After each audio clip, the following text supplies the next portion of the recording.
Kami menghormati Tuhan dengan seluruh sikap hati kami. Kami menghormati kehadiran-Mu. Kami datang dengan hati yang penuh haus dan lapar akan Tuhan. Kerinduan kami terpuaskan ketika kami ada di dalam hadirat-Mu. Kami tahu di hadirat-Mu kami terus mengalami pembaharuan, pemulihan, kekuatan. Banyak hal-hal yang baru yang Tuhan mau singkapkan ketika kami mau duduk diam untuk mendengarkan isi hati-Mu. Terima kasih, kami mau belajar dari firman-Mu Tuhan. Mengajar kami, tegur kami, didik kami, arahkan kami pada jalan-jalan-Mu ya Tuhan. Terima kasih, tolong hamba-Mu dengan bahasa yang sederhana, supaya berita firman Tuhan ini sampai dan mendapat bagian yang terbaik di dalam hati kami. Di dalam dan demi nama Yesus Kristus, kita yang siap belajar firman Tuhan sama-sama katakan amin. Silakan duduk Bapak Ibu. Shalom. Selamat pagi Bapak Ibu. Kita sudah masuk di bulan September ya. Kalau sudah berarti tidak lama lagi kita akan selesaikan tahun 2025. Setelah September, Oktober, November, Desember ya. Waktu berjalan begitu cepat. Baik Bapak Ibu, sebelum kita nanti ambil bagian dalam persekutuan dengan tubuh dan darah Tuhan, hari ini atau tepatnya di bulan ini kita akan banyak belajar tentang mengenal dan dikenal oleh Tuhan. Ini hal yang sangat-sangat penting ya. Nah, hari ini kalau Bapak Ibu suka dengan topik ya, kita akan bicara bagaimana mengenal dan dikenal oleh Tuhan. Mengapa ini penting? Sebab jika saudara tidak mengenal Tuhan, maka saudara tidak akan hidup takut akan Tuhan. Kalau saudara tidak hidup takut akan Tuhan, maka saudara tidak akan menghormati Tuhan. Saudara tidak akan kemudian melakukan kehendaknya. Saudara akan mengabaikan seluruh kerinduan dan isi hati Tuhan. Ya, semua berangkat dari kalau saudara mengenal Tuhan. Nah, yang mengerikan adalah Bapak Ibu, kalau kita tidak dikenal Tuhan, maka Alkitab berkata tadi di awal sekali dikatakan bahwa jangan sampai kemudian saudara ini ditolak oleh Tuhan. Ya. Dan pada hari-hari terakhir di dalam Injil Matius pasal 7 ayat 21 sampai 23 tadi sempat dibuka di awal pesan ya sebelum kita masuk dalam ibadah. Bapak Ibu, bahwa di hari-hari terakhir Tuhan itu akan berterus terang. Nah, bahwa aku tidak mengenal engkau, enyalah daripadaku. Ya, bahkan di dalam Injil Matius 25 perumpamaan tentang 10 gadis bijaksana dan gadis bodoh. Ya, mereka juga kemudian waktu gedor-gedor pintu 5 gadis bodoh, rajanya berkata begini, enyalah sebab aku tidak mengenal engkau. Berarti Bapak Ibu, mengenal Tuhan itu hal yang sangat penting ya. Nah, persoalannya adalah bahwa Tuhan itu akan berterus terang nanti di hari-hari terakhir. Kalau hari terakhir berarti tidak ada hari lagi untuk kita kemudian mau mengenal Tuhan. Tidak ada hari lagi untuk kita bertobat. Jadi kesempatan untuk bertobat itu selalu gini, hari ini. Kesempatan untuk mengenal Tuhan kapan? Hari ini. Makanya kata hari ini menjadi kata yang sangat penting di dalam Alkitab. Bapak Ibu bisa searching ya. Saya ingat beberapa waktu yang silam itu saya pernah khotbah tentang hari ini ya. Pada hari ini jika engkau mendengarkan suaranya, jangan keraskan hatimu. Pada hari ini jika engkau mendengarkan isi hati Tuhan, mari belajar untuk menyimpannya di dalam hatimu dan melakukannya. Nah, Bapak Ibu yang dikasihi oleh Tuhan, kenapa mengenal Tuhan itu penting? Satu kali Tuhan ngomong kepada Hosea. Ya, sampaikan kepada umat Tuhan. Hosea pasal 4 ayat yang pertama bilang begini, dengarlah firman Tuhan, ya. Hai orang Israel, sebab Tuhan mempunyai apa? Perkara. Ya. Tuhan punya masalah dengan saudara. Kalau apa? Kalau tidak ada kesetiaan, tidak ada kasih dan apa Bapak Ibu? tidak ada pengenalan akan Allah di negeri ini. Kalau dalam hidupmu tidak punya pengenalan akan Tuhan, dengar ini, Tuhan punya masalah denganmu. Dan kita perlu bereskan itu supaya apa? Nanti di hari terakhir jangan sampai Tuhan bilang begini, aku tidak kenal kamu. Tapi kita ngaku, Tuhan, aku kenal Tuhan. Tapi Tuhan bilang, aku tidak mengenal kamu. Ya, jadi memang pengenalan akan Tuhan itu hal yang sangat serius bagi Tuhan. Ya, nah ayat ke-6 lompat, umatku binasa karena apa? Tidak mengenal Allah. Karena engkaulah yang menolak pengenalan itu. Bukan Tuhan tidak memperkenalkan dirinya. Tuhan datang kepada umat Israel. Tuhan bicara kepada hamba-hambanya. Tuhan bicara kepada saudara dan saya. Lewat alam semesta. Lewat pengalaman-pengalaman. Lewat Alkitab. Lewat hamba-hamba Tuhan. Lewat renungan-renungan yang Bapak Ibu baca. Lewat pesan-pesan yang Bapak Ibu terima. Tuhan bicara terus kepada kita. Tapi kita yang menolak pengenalan akan Allah itu. Maka aku menolak engkau menjadi imamku. Bukankah nanti, kalau Bapak Ibu baca di kitab Wahyu, kita itu akan menjadi imamat yang rajani. Ya, Petrus juga menekankan itu. Kita ini akan menjadi raja-raja, imam-imam yang melayani Tuhan. Tapi kalau nggak ada pengenalan akan Allah, Tuhan berkata, aku menolak kamu. Ya, makanya tidak ada pengenalan akan Allah, itu saudara sedang bermasalah dengan Tuhan. Karena apa? Engkau melupakan pengajaran Allahmu. Bapak Ibu, artinya Tuhan udah ngajar. Tuhan sudah sampaikan. Tapi kita mengabaikannya. Dengar tapi tidak mendengar. Mengabaikan. Hati-hati dengan sikap hati yang seperti ini Bapak Ibu. Ya, maka aku juga akan melupakan anak-anakmu. Nah Bapak Ibu yang dikasih oleh Tuhan, dengar ini baik-baik. Pengenalan akan Allah itu sangat penting. Tidak hanya berhenti mengenal Allah, tapi saudara juga harus dikenal oleh Tuhan. Nah, Paulus tuliskan ini kepada Timotius. Dia berkata demikian, tetapi dasar yang diletakkan Allah itu teguh dan materainya adalah Tuhan mengenal siapa kepunyaannya. Jadi Tuhan mengenal siapa milik kepunyaannya. Bapak itu pasti kenal anak-anaknya. Tuhan pasti kenal hamba-hambanya. Gembala mengenal domba-dombanya. Jadi pengenalan, saling mengenal itu penting. Jadi dasar yang diletakkan, Tuhan itu mengenal siapa kepunyaannya. Nah, setiap orang yang menyebut nama Tuhan hendaklah meninggalkan kejahatan. Ya. Kalau kita berkata, saya mengenal Tuhan, saya mengasihi Tuhan, maka yang Tuhan inginkan adalah saudara meninggalkan kejahatan. Kejahatan bukan hanya bicara tentang perilaku, tindakan-tindakan secara fisik. Ya, kejahatan yang berakhir pada dosa, yang membawa kita pada kehidupan yang berdosa, bahkan seringkali adalah tindakan-tindakan yang kita tidak lakukan. Ya.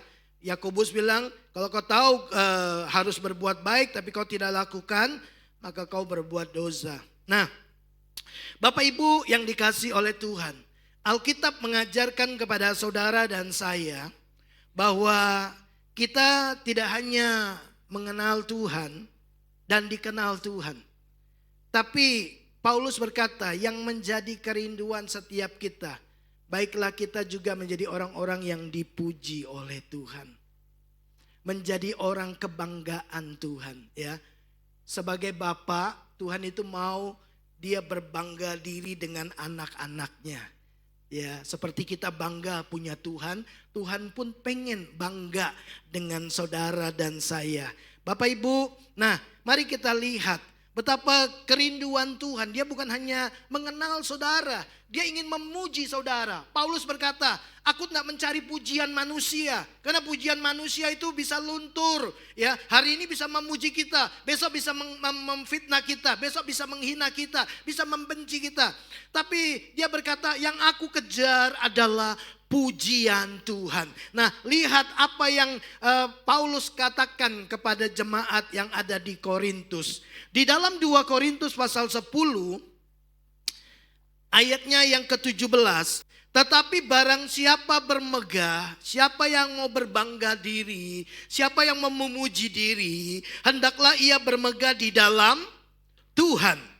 Sebab bukan orang yang memuji diri yang tahan uji, melainkan orang yang dipuji oleh Tuhan.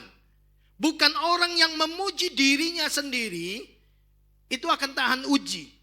Tapi orang yang dipuji Tuhan, pasti kuat. Orang yang dipuji Tuhan pasti tahan ujian, ya, pasti menang. Nah, Bapak Ibu yang dikasih oleh Tuhan, sekarang mari kita lihat Bapak Ibu, orang itu suka memuji dirinya, orang itu suka sombong, ya, biasanya itu tidak bisa bertahan lama. Hari-hari ini beberapa waktu yang lalu demo kepada DPR, ya, karena apa? Karena kesombongan. Betul? Oh, 3 juta sehari kecil. Saya 1 jam TV 10 juta. Loh kok enggak pilih 10 juta yang 1 jam, pilih yang 3 juta satu hari. Ya. Wah, masyarakat tolol gitu. Nah, Bapak Ibu, lihatlah. Saya mencoba merenung. Bapak Ibu, kira-kira menurut Bapak Ibu Saudara, dalam hal apa saja biasanya manusia itu suka memuji dirinya? Atau kita memuji seseorang? Coba, biasanya dalam hal apa kita puji seseorang itu? Halo, boleh? Yang tim A? Nggak ada? Apa? Biasanya kalau kita memuji orang dalam hal apa? Kekayaannya. Yang B? Kebaikannya. C? Kecantikannya. D? Merasa hebat. Kekuatannya gitu. Oke. Nah, Bapak Ibu yang dikasih oleh Tuhan. Waktu Paulus menuliskan ini, saya coba searching, kalau Bapak Ibu lihat nanti di di HP saudara, ya, Alkitab biasanya itu ada tanda bintangnya gitu. Diklik itu nanti mengacu kepada korelasi ayat ini. Nah, di ayat ini mengarah kepada Yeremia pasalnya yang ke-9 ayat 23. Ya, Yeremia 9 ayat 23. Jadi Paulus itu sedang ingatkan jemaat di Korintus dengan mengutip apa yang ada di Yeremia 9 ayat 23 dan 24. Tapi saya mau Bapak Ibu lihat dulu ayat 23. Biasanya kita memuji seseorang atau seseorang membanggakan dirinya, itu yang pertama begini, pinter, betul? Ya, bijaksana. Yang kedua, kuat. Ya, perkasa, punya otoritas, punya kekuasaan, jabatan, posisi. Wah, kamu keren ya sekarang udah jadi CEO gitu ya. Kamu sekarang kaya, ya. Yang terakhir dalam hal kekayaannya. Betul Bapak Ibu? Ya, biasanya kita sangat memberi penghormatan kepada orang-orang yang seperti ini. Ya, kalau ada orang kaya masuk, udah kaya, ganteng atau cantik, ya, kemudian punya kedudukan, pinter, smart, ya, bijaksana. Wah, biasanya kita memberikan perlakuan yang berbeda, betul? Ya, kita bangga dengan orang seperti ini. Kita memuji dia, dia sendiri juga memuji dirinya sendiri, ya. Nah, Bapak Ibu yang dikasih oleh Tuhan, ya. Tapi Tuhan bilang orang-orang yang seperti ini jangan berbangga diri. Ya. Jangan bermegah, jangan sombong. Kenapa? Karena mereka akan hancur, ya. Kenapa Tuhan menegur keras orang-orang yang seperti ini? Kenapa Tuhan mengecam perilaku yang seperti ini? Tuhan berfirman dan berkata, janganlah orang bijaksana, bermegah, bangga, jadi sombong, memuji diri. Karena apa? Karena kebijaksanaannya. Jangan orang kuat, bangga karena kekuatannya. Janganlah orang kaya, bermegah karena kekayaannya. Ya, kenapa Bapak Ibu Tuhan mengecam perilaku seperti ini? Kenapa Tuhan marah? Kenapa Tuhan menolak orang-orang yang seperti ini? Apa yang salah dengan 3 hal ini Bapak Ibu? Ya, Bukankah menjadi bijaksana itu baik? Betul Bapak Ibu? Bapak Ibu lebih suka mana? Jadi orang bijaksana atau jadi orang bodoh? Bijaksana kan? Ya, coba menjadi kuat. Bapak Ibu suka kuat atau lemah? Kuat, ya kan? Bapak Ibu mau kaya atau miskin? Kaya. Betul enggak Bapak Ibu? Nah, tapi Bapak Ibu, tidak ada yang salah dengan 3 hal ini. Tapi kalau berkat Tuhan ini kemudian membuat Bapak Ibu melupakan Tuhan.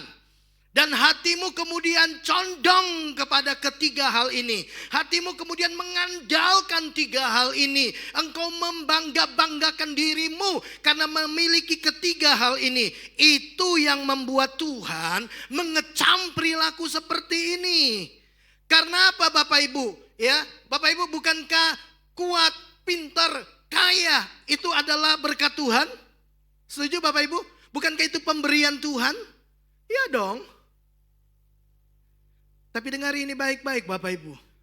Berkat Tuhan ini, pemberian Tuhan ini bukanlah Tuhan.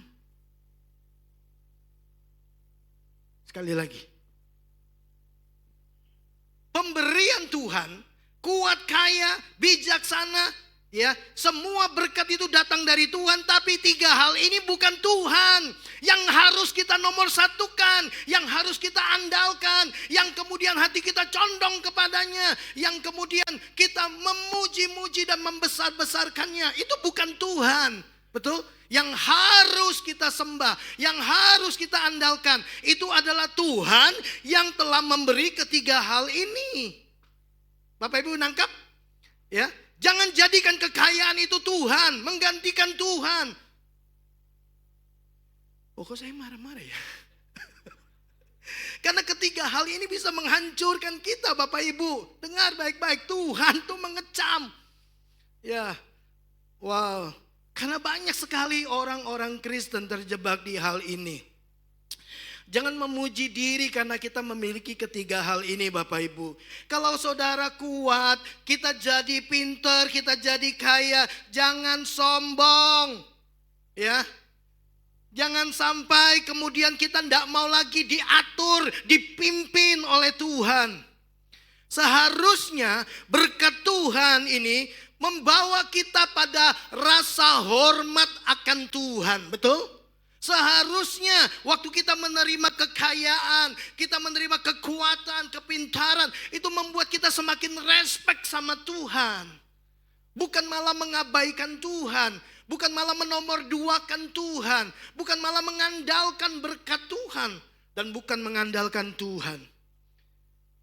Seharusnya Bapak Ibu, berkat-berkat Tuhan ini membawa kita semakin hormat sama Tuhan. Artinya kita sadar bahwa kita tetap perlu Tuhan. Sekalipun kita sudah kaya, kita tetap perlu Tuhan. Sekalipun kita sudah pinter, kita kuat, berkuasa, punya jabatan, punya posisi, kita tetap butuh Tuhan. Amsal 16 ayat 18 bilang begini. Kecongkakan itu mendahului kehancuran. Tinggi hati mendahului kejatuhan. Makanya Tuhan tidak mau kalau kita mau berbangga diri, jangan berbangga karena ketiga hal ini. Ya. Tapi inilah yang seringkali dilakukan oleh manusia. Ya. Coba Bapak Ibu, lebih mudah mana Bapak Ibu mengatur orang bodoh atau orang pinter? Halo? Orang pinter itu kadang-kadang susah dinasehati, susah diatur. Lebih gampang mana Bapak Ibu menasehati orang miskin dan atau orang kaya? Lu siapa ngatur-ngatur gua gitu. Lebih susah mana Bapak Ibu? Kita berdiskusi dengan orang yang pintar atau bodoh, orang kuat atau orang lemah. Loh, begitu waktu kita belum memiliki ketiga hal ini, loh kita tuh bisa rendah hati loh. Diingatkan, kita terima, dimarahi kita nggak sakit hati. Tapi begitu kita sudah punya posisi, makin pinter, makin kaya. Loh, kadang-kadang kesombongan itu nggak kita sadari Bapak Ibu. Ya, gampang tersinggung, tidak mendapat perlakuan yang diprioritaskan, kita marah. Ya, itu awal dari kehancuran. Bapak Ibu yang dikasihi oleh Tuhan. Ya, banyak tokoh-tokoh di Alkitab mengisahkan tentang ini. Salah satunya Salomo. Betul? Salomo punya ketiganya ini, punya Bapak Ibu. Tapi lihat, hancur hidupnya. Betul? Gara-gara dia mulai membanggakan semua pencapaiannya. Dan dia kemudian mengabaikan Tuhan. Tahu nasihatnya Bapak Ibu di dalam pengkhotbah, dia bilang begini, nih ya, kita pengkhotbah itu kan banyak kata apa? Sia-sia. Dia berkata, ya percuma punya hikmat, karena hikmat adalah kesia-siaan kalau tidak ada takut akan Tuhan. Nah, di akhir katanya, ya, akhir kata dari segala yang didengar ialah takutlah akan Allah dan berpeganglah pada perintahnya, karena ini adalah kewajiban setiap orang.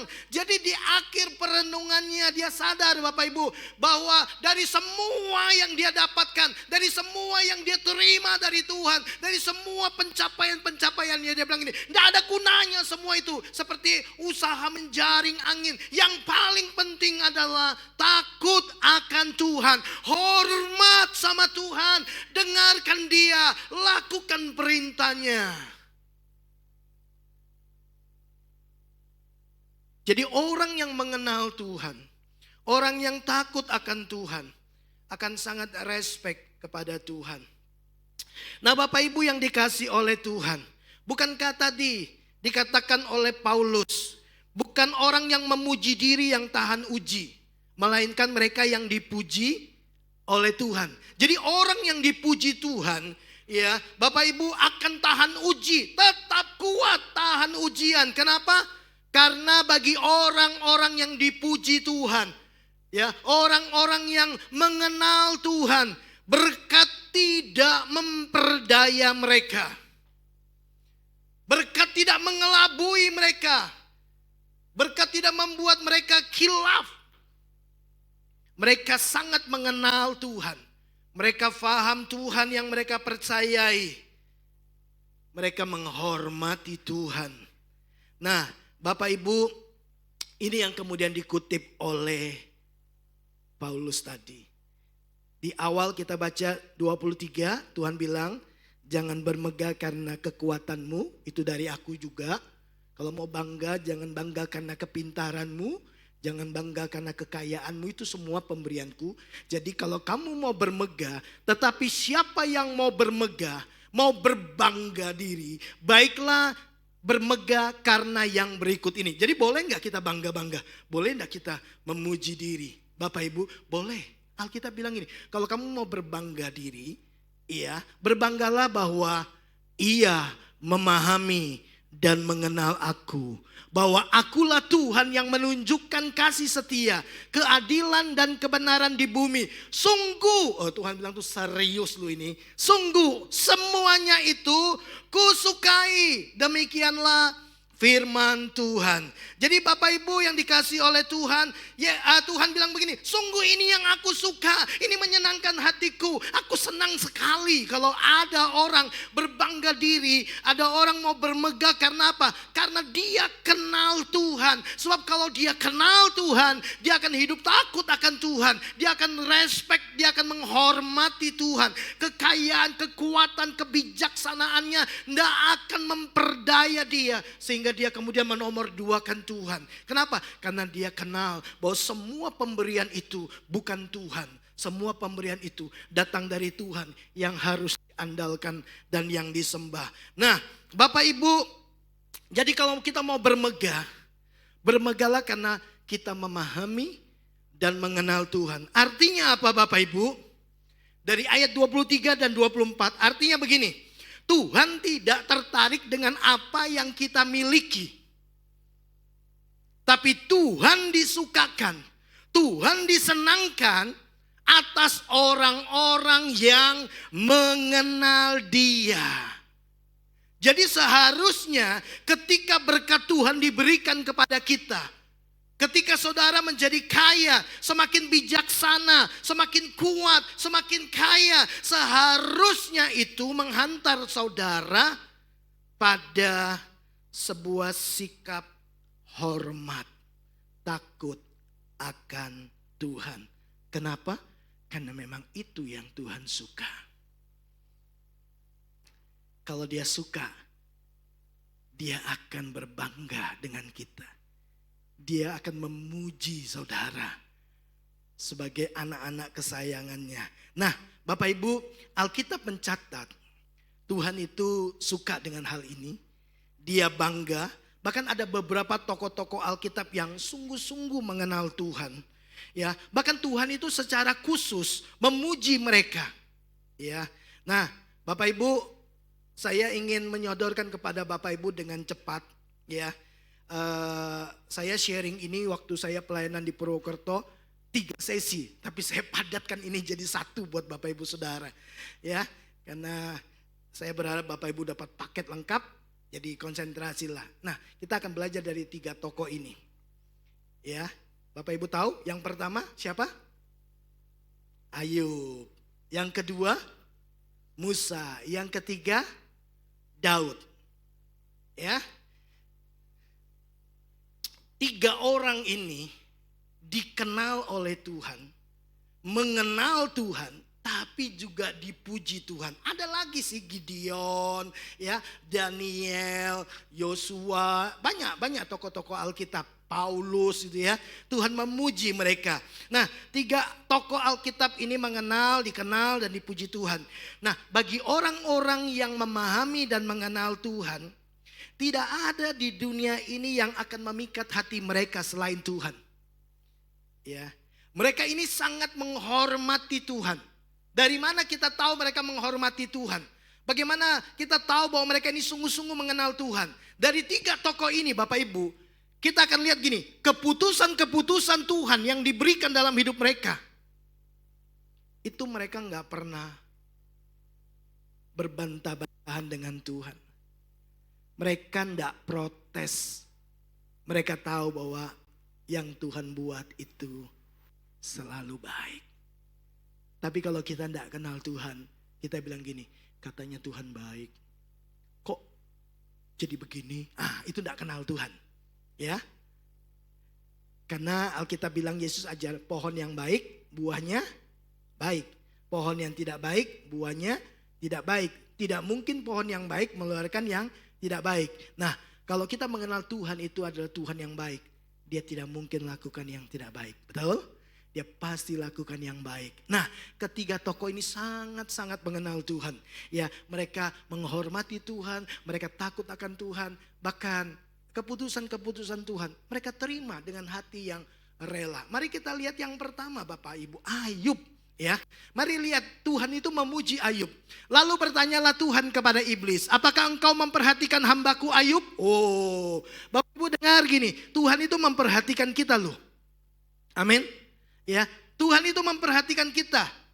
Ya, Mazmur 32 ayat 8 berkata, aku hendak mengajar, aku hendak menunjukkan jalan-jalan yang harus kau tempuh, aku mau memberi nasihat, mataku tertuju kepadamu. Ya, jadi Tuhan itu mengamati orang-orang yang mengenal Dia. Nah, sebab tidak ada seorang pun di bumi ini yang ngomong Tuhan Bapak Ibu, yang seperti Dia, yang demikian saleh, jujur, takut akan Allah dan menjauhi kejahatan. Ya. Nah, sekarang mari kita lihat kenapa Tuhan bisa memuji Ayub. Kenapa Tuhan bangga dengan Ayub? Ya, kita lihat berikutnya. Di dalam Ayub pasal yang pertama ayat 21-22.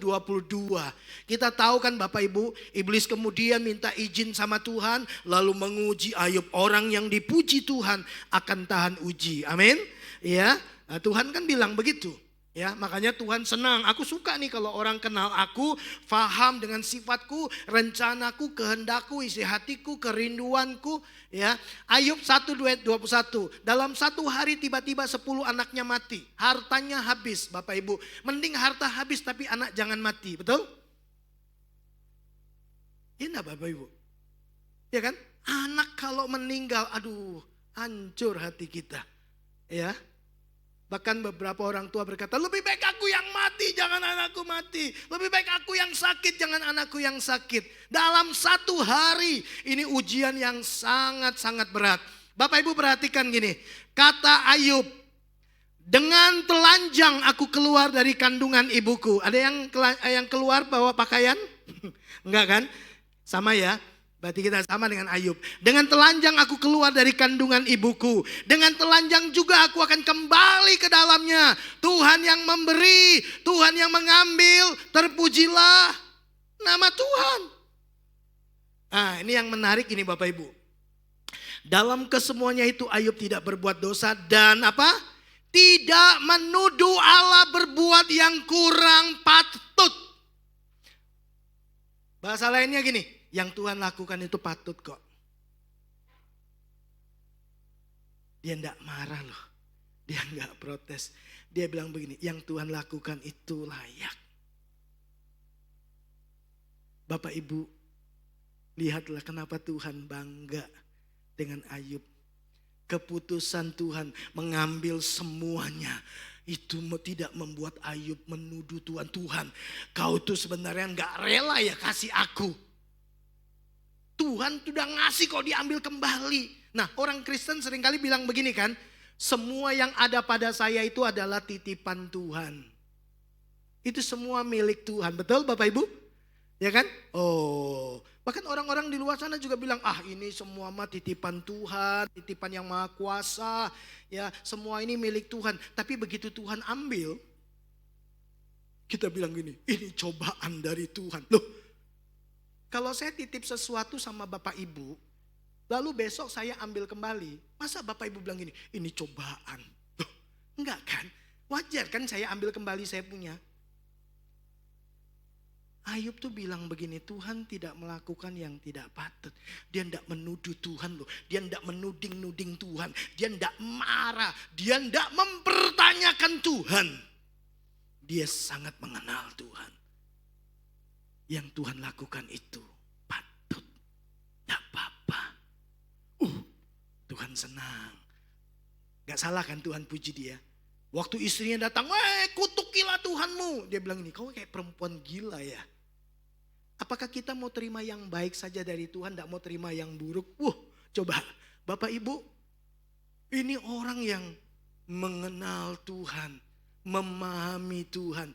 Bahkan ketika Tuhan melakukan sesuatu yang kayaknya tidak baik, ya, dia tetap berkata, yang Tuhan lakukan itu baik kok. Patut Tuhan melakukannya.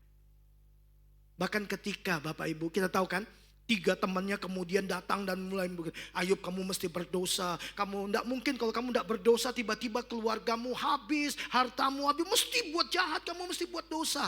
Nah Bapak Ibu nanti kalau kita baca di kitab Ayub 42. Itu Tuhan kemudian bicara kepada 3 temannya dan berkata ini, kamu tuh telah berkata-kata yang tidak benar tentang hambaku Ayub. Ya, kamu datang kepada Ayub, minta dia doakan kamu, nah baru aku ndak hukum kamu. Ya, datanglah 3 ini datang ke Ayub. Ayub, Tuhan bilang, Tuhan mau hukum kami. Tapi Tuhan ndak hukum kami kalau kamu doakan kami. Bapak Ibu, Alkitab mencatat Ayub mendoakan mereka. Ayub itu ndak sakit hati. Bapak Ibu, dia tahu ini adalah apa yang Tuhan sedang kerjakan dalam hidupnya. Tahu Bapak Ibu kapan Ayub dipulihkan? Setelah dia mendoakan teman-temannya. Itu Ayub. Keren ya Bapak Ibu. Dia konsisten. Ya, dia hormat sama Tuhan. Dia hormat sama Tuhan bukan takut hukum. Dia takut akan Tuhan bukan karena dia takut hukuman. Enggak, tapi karena dia menghormati Tuhan. Dia sangat mengenal Tuhan. Yang kedua Bapak Ibu, siapa? Musa. Bilangan 12 ayat 3 bilang begini. Adapun Musa ialah seorang yang sangat lembut hatinya. Lebih dari setiap manusia yang di atas muka bumi ini. Ini yang ngomong Tuhan loh. Ya, Musa ini orang yang lembut hatinya. Ingat satu kali mertuanya Yitro datang dan berkata gini. Musa, yang kau kerjakan ini salah, kau bisa mati muda. Dari pagi sampai malam kamu yang urus semua ya masalah-masalah dari umat Tuhan. Pilih pemimpin-pemimpin. Percayakan kepada mereka, delegasikan tugas. Bapak Ibu, Musa denger loh. Musa nurut Bapak Ibu. Gak marah, dia gak bilang gini, lu siapa? Kamu gak tahu saya pemimpin yang hebat. Kamu gak tahu bahwa saya Tuhan percayakan saya buat 10 tulah yang luar biasa. Yang bikin kemudian orang Mesir ketakutan. Enggak. Dia dengan rendah hati menerima nasihat. Dia dengan rendah hati menerima arahan. Bapak Ibu, nah mari saya mau tunjukkan kepada Bapak Ibu Saudara. Kita akan lihat respon Musa. Ya. Terhadap keputusan-keputusan yang Tuhan buat atas hidupnya. Keren loh, Musa enggak protes ya. Bahkan Musa melakukan apa yang Tuhan mau. Di dalam Bilangan 27 ayat 12-14, Tuhan berfirman kepada Musa, naiklah ke gunung Abarim ini dan pandanglah negeri yang kuberikan kepada orang Israel. Sesudah engkau memandangnya, maka engkau pun juga akan dikumpulkan kepada kaum leluhurmu. Sama seperti Harun abangmu dahulu. Bapak Ibu, di awal Tuhan berkata, Musa, kau pimpin bangsa Israel dan kau bersama umatku akan masuk ke tanah Kanaan, tanah yang berlimpah dengan susu dan madunya. Wow, tapi kemudian karena satu kesalahan yang dibuat oleh Musa. Dia tidak menghormati Tuhan, kekudusan Tuhan. Tuhan suruh dia bicara sama gunung batu, dia pukul karena dia jengkel sama bangsa Israel. Gregetan sama sikap mereka. Ya, lalu Tuhan berkata gini, Musa, kau tidak masuk tanah Kanaan. Bapak Ibu, dia tidak marah itu. Dia tidak bilang gini, Tuhan lupa ya. Aku tuh tinggalkan semuanya. Aku tuh yang dimaki-maki, aku tuh yang berkali-kali dimarahi, mau orang memberontak sama saya. Saya sudah lakukan ini, lakukan ini, lakukan ini, lakukan ini, lakukan ini. Dia nggak mengajukan, dia nggak protes sama Tuhan. Nah kita orang-orang Kristen seringkali begitu. Tuhan, saya udah pelayanan, udah ke gereja, perpuluhan saya kasih, saya murah hati, suka menabur, saya doa pagi, doa malam, saya ada di persekutuan, saya lakukan ini, lakukan ini, lakukan ini. Bapak Ibu, tapi kenapa saya ngalami ini Tuhan? Waktu kita mulai menyodorkan semua yang kita lakukan, itulah kesombongan kita. Kita merasa bahwa Tuhan berhutang karena kita telah melakukan semuanya itu. Kita merasa Tuhan harus memperhitungkan semuanya. Berarti yang kita lakukan supaya Tuhan membalas apa yang kita kerjakan. Bukan karena kita mengasihi Tuhan kita beribadah. Bukan karena kita mengasihi Tuhan kita mentaati perintahnya. Jadi ternyata semua yang kita lakukan itu punya motif yang salah. Dan Tuhan tahu. Musa tidak membeberkan semuanya itu Bapak Ibu. Mau tahu apa yang Musa lakukan Bapak Ibu? Lalu berkatalah Musa kepada Tuhan. Waktu Tuhan bilang ini, Musa kau tidak masuk. Dah, setelah kamu lihat kamu mati. Dah gitu aja. Ya. Lalu berkatalah Musa kepada Tuhan. Ada kalimat dia protes. Tuhan tega ya. Tuhan begitu ya sama saya. Enggak. Tuhan tidak ingat ya pengorbanan saya. Tuhan tidak ingat ya apa yang saya sudah lakukan. Tuhan tidak tahu ya saya sudah membela namamu dengan luar biasa. Enggak. Musa bilang gini, biarlah Tuhan Allah dari roh segala makhluk mengangkat atas umat ini seorang yang mengepalai mereka waktu keluar dan masuk, dan membawa mereka keluar dan masuk, supaya umat Tuhan jangan hendaknya seperti domba-domba yang tidak mempunyai gembala. Lalu Tuhan berfirman kepada Musa, ambillah Yosua bin Nun, seorang yang penuh roh, letakkanlah tanganmu ke atasnya. Coba Bapak Ibu, Musa kamu gak boleh, kamu tidak bisa masuk. Lalu dia bilang begini, Tuhan, berarti Tuhan harus angkat satu pemimpin. Loh, tidak apa-apa Tuhan tidak masuk. Tapi umatmu ini harus ada yang mimpin. Lalu Tuhan berkata, oke, saya pilih Yosua. Loh kok Yosua? Dia kan pembantu saya. Dia kan orang yang ada di bawah saya. Seharusnya Tuhan cari yang lebih hebat. Jangan cari pembantu. Enggak Bapak Ibu. Dia tidak merasa kemudian tersaingi. Dia tidak merasa direndahkan. Coba lihat Bapak Ibu. Dia melakukan apa yang Tuhan katakan kepadanya. Dia panggil Yosua, dia tumpangi tangan. Dia kasih tahu sama Yosua, Yosua, kau pimpin bangsa ini. Aku akan kembali kepada Tuhan. Wow, hebat enggak Bapak Ibu? Enggak protes kan? Enggak marah. Sama dengan Ayub kan? Yang Tuhan lakukan itu patut. Dia tidak menuduh Tuhan melakukan yang tidak patut. Tahukah Bapak Ibu, nanti kalau Bapak Ibu baca di dalam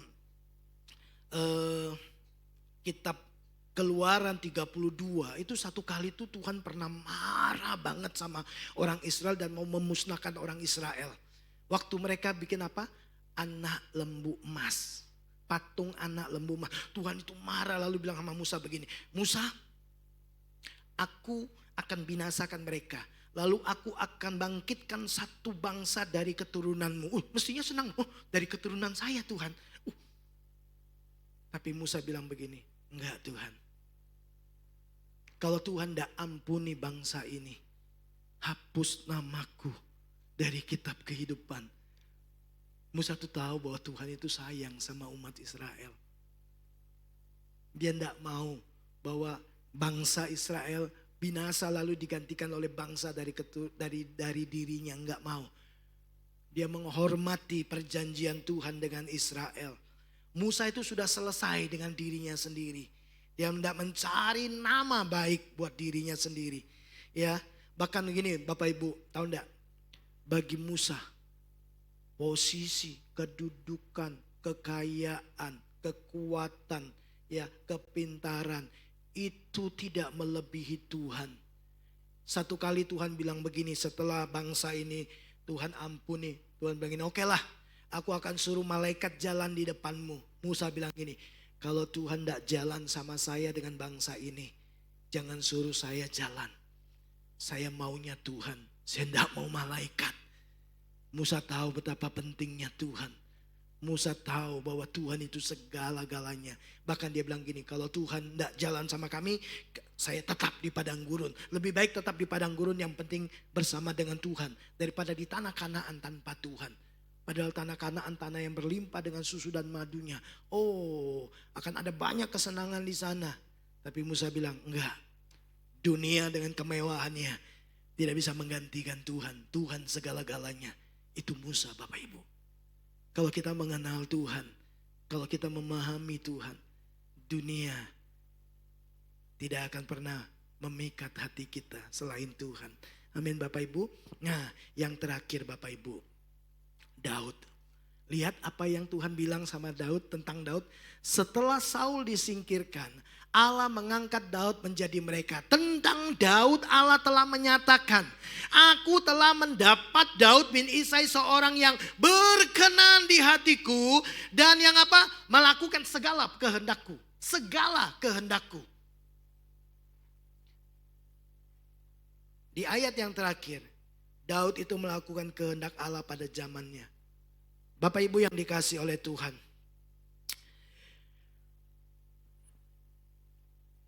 Tuhan itu memuji Daud. Waktu Daud buat dosa, Tuhan tegur Daud bertobat, betul? Dan Tuhan bilang gini, anak hasil perzinahan akan mati. Daud tidak marah, Daud tidak protes. Tapi dia tahu hati Tuhan. Dia tahu bahwa Tuhan itu penuh belas kasihan. Jadi dia coba menghampiri Tuhan dengan berpuasa. Berharap Tuhan memberikan izin supaya anak ini tidak menanggung hukuman akibat kesalahannya. Anak ini diizinkan hidup. Dia berpuasa berhari-hari. Pengawal-pengawalnya bilang gini, Baginda makan, ayo.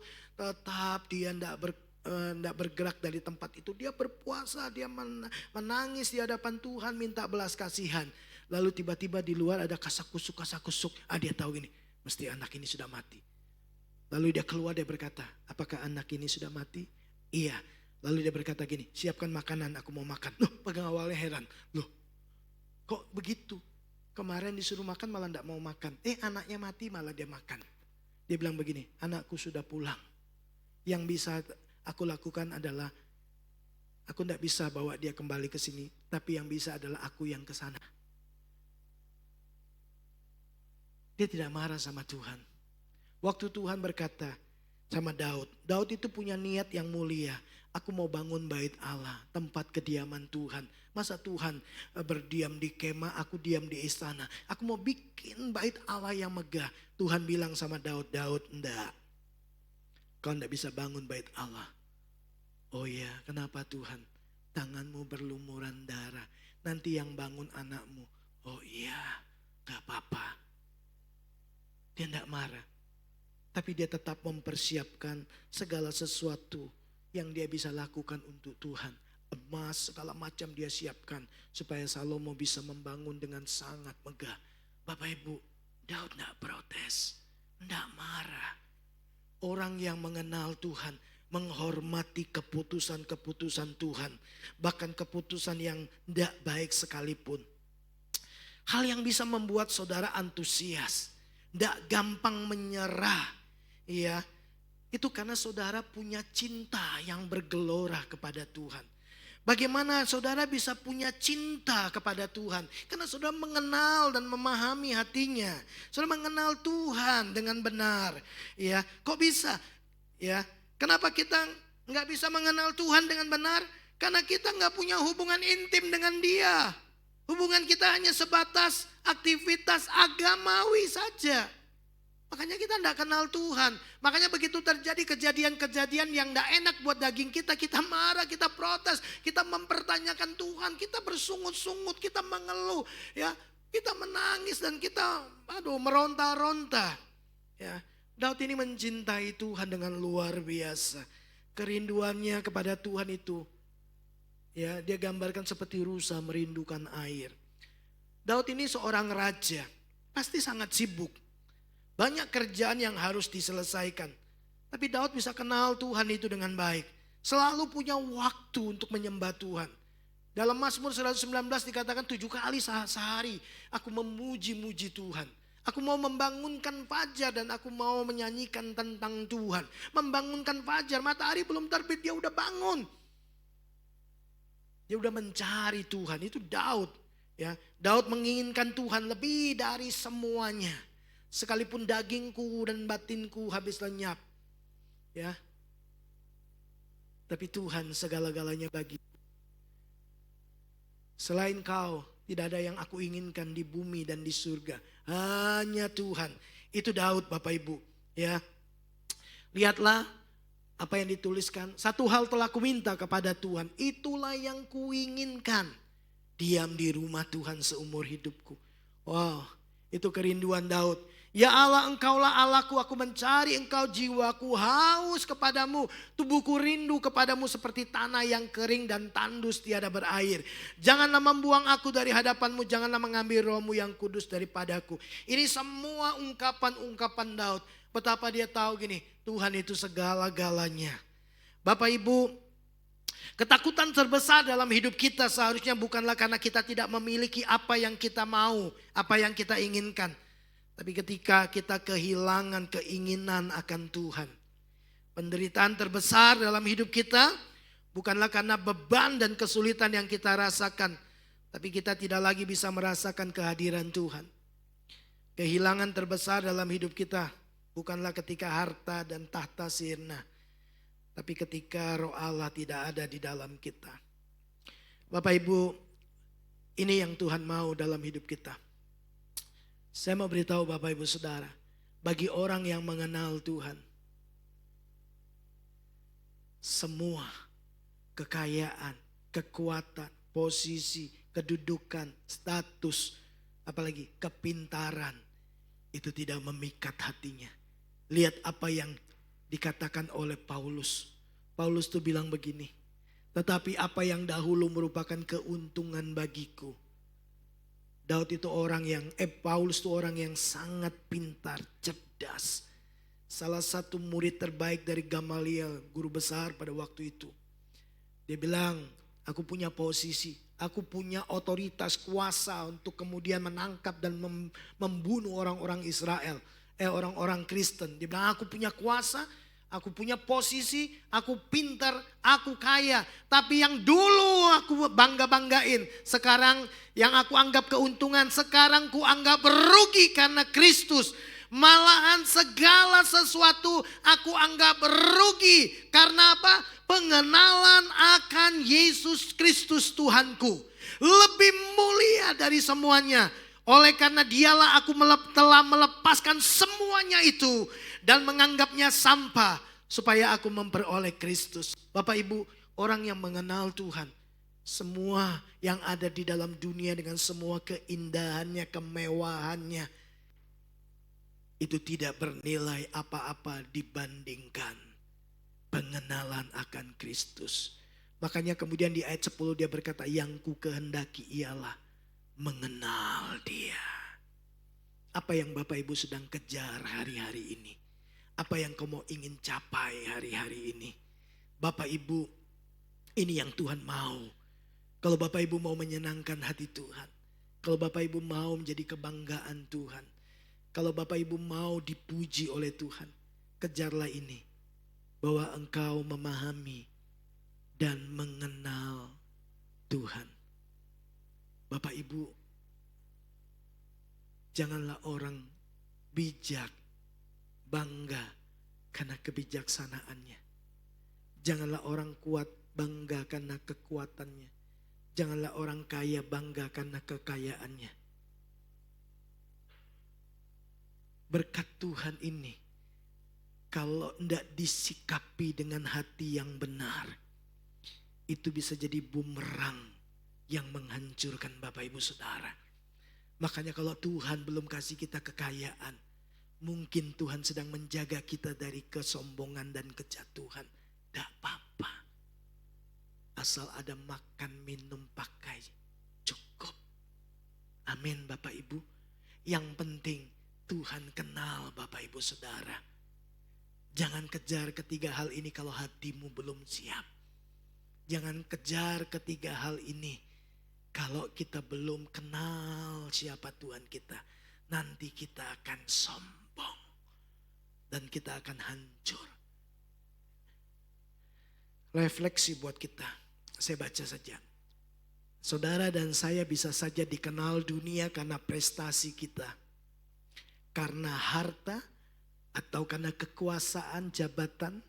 Orang banyak bisa memuji kita, tapi tidak dengan Tuhan. Dia tidak bermegah karena apa yang kita miliki, sebab semuanya itu dari Dia. Tuhan bermegah atas orang yang mengenal Dia, takut akan Dia, rendah hati dan yang menghormatinya, yang hatinya tidak terpikat kepada dunia, tapi hanya kepada Tuhan. Saya berdoa, biar Tuhan satu-satunya yang memikat hati kita. Amin. Amin Bapak Ibu. Mari kita siapkan hati kita. Kita akan masuk dalam perjamuan kudus.